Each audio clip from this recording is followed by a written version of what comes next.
So the cash flow from the property should be sufficient to pay the property off. If you put in a big deposit, that makes that a relatively easy system.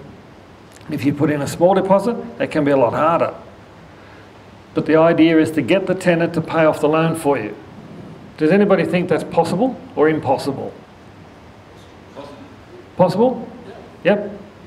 Anthony says possible. Everybody's saying possible.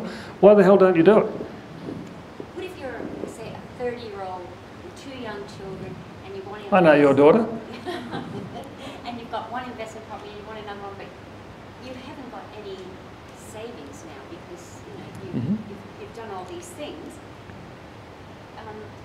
That's why negative gearing, if you both go back to work, then you can use that money to live off. No, to get going in the third place. With not having a huge deposit is what I mean.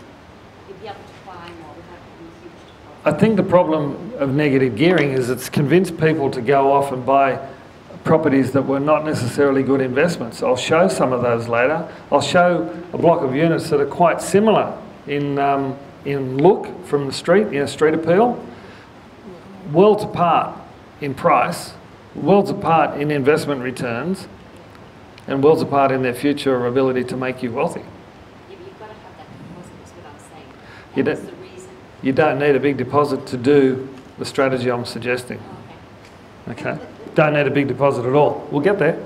So if you're investing for capital growth, you're on the bus, but you're a passenger. If you're investing for cash flow, you're on the bus, but you're up front, you're driving. If you're driving, you've done some homework, you've got some learning behind you, you have a license to drive that bus.